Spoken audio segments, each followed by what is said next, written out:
वर्षा होते ही देखते हो कीट पतंग कितने कहां से आ जाते हैं। होंगे ना वहां तभी आए, नहीं तो कहां से आएंगे। इसी प्रकार से इन कुसंस्कारों का हाल है। ये कुसंस्कार हमारे चित्त में इस प्रकार से पड़े हुए रहते हैं, मात्र अवसर ढूंढते हैं कब अवसर मिले और हम अपना काम दिखाएं। इनका काम आप तो कहते हो ना। आज सुबह ध्यान बहुत अच्छा लगा था। आज सुबह की रामायण जो थी बहुत अच्छी थी, बहुत अच्छी पढ़ने को लगी। इस वक्त कुछ मजा नहीं आया, मानो कोई कुसंस्कार आड़े आ गया है, कोई कुसंस्कार जागृत हो गया है। पड़ा हुआ था, अवसर ढूंढ रहा था, आज उसे मौका लगा है, आज उसने अपना काम दिखा दिया है। 1.5 घंटा बर्बाद करके रख दिया, कुछ पल्ले नहीं पड़ने दिया। क्यों? कोई कुसंस्कार आपके आड़े आ गया। मंत्रारूपी कुसंग ने कैकेयी की मति को विकृत कर दिया है, बिगाड़ के रख दिया है। आगे का काम मंत्रा नहीं कर रही, कैकेयी कर रही है। और वो कहती है मेरी जबान तेरे मुख में है कैकेयी। रात को करेंगे चर्चा है इसके आगे, अब यही समाप्त करने की इजाजत दीजिएगा। धन्यवाद। कभी कभार जाने अनजाने हमसे इस प्रकार की बात हो जाती है जिससे दो व्यक्तियों में दूरी हो जाती है या हो जाए। कभी प्रयास भी होता है, कभी अनायासी हो जाता है। दो व्यक्तियों में जब दूरी हो उस वृत्ति को मंत्र कहते हैं। किसी भी ढंग से हो, आप मुख से लिख के करें, मुख से कहें, बात थोड़ी सी तोड़ मोड़ के इस प्रकार से करें, समझ लीजिएगा कि इस वक्त मंत्रा सक्रिय है। भक्तजनों, जैसे ही मंत्रा आती है तो राम दूर चले जाते हैं। अभी देखा ना आपने, मंत्रा का आगमन हुआ, कैकेयी के हृदय में मंत्रा ने निवास कर लिया है तो राम दूर चले गए हैं, दशरथ से भी दूर चले गए हैं। उनके हृदय में भी किसी न किसी प्रकार की मंत्रा ने प्रवेश किया हुआ है। वह काम कहिएगा, कुछ कहिएगा, पर कुछ न कुछ तो उनके हृदय में भी हुआ है जो राम को दूर कर देता है। थोड़ी देर में समय लगा तो करेंगे थोड़ी इस बात की चर्चा। अभी मंत्रा को ही समझते हैं। भेद बुद्धि है ये, द्वैत बुद्धि है ये। यदि हमारा राम, हमारा घर एक है, हम एक ही की संतान हैं, तो फिर दो कहां से आ गए?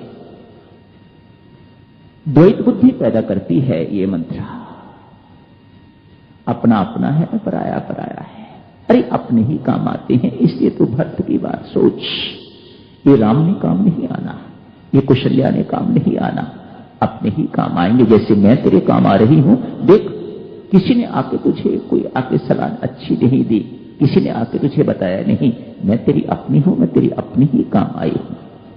अपने मायके से लेके आई हुई है मंत्रा को कैकेयी, साथी लेके आई, और कोई नहीं लेके आया दासी, लेकिन ये दासी साथी आई हुई है। परमेश्वर ने कोई विशेष काम जो लेना होता इससे, ये ना होती तो शायद रामायण चलती ही ना, खत्म हो जाती।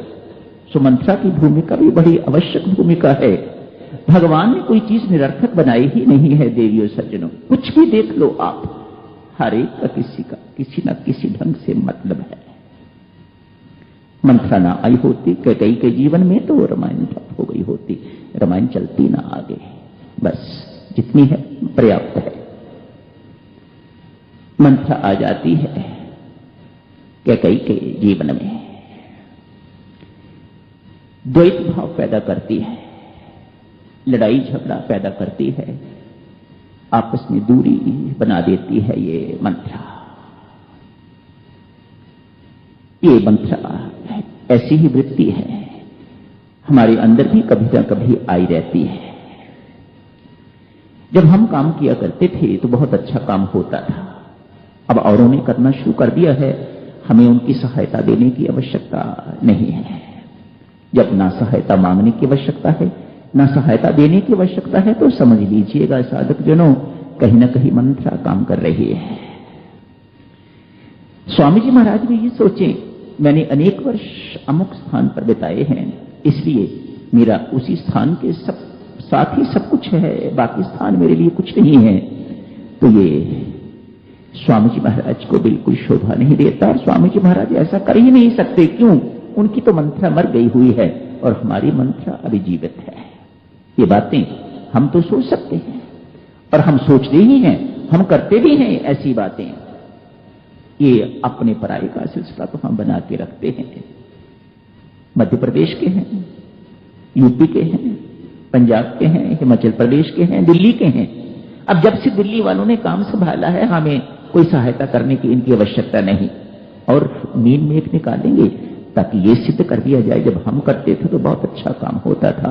समझ लीजिएगा भक्तजनों, आप जितने मर्जी बड़े हो, समझ लीजिएगा उस वक्त मंत्रा काम कर रही है ना, मंत्रा काम कर रही है, सक्रिय है अंदर।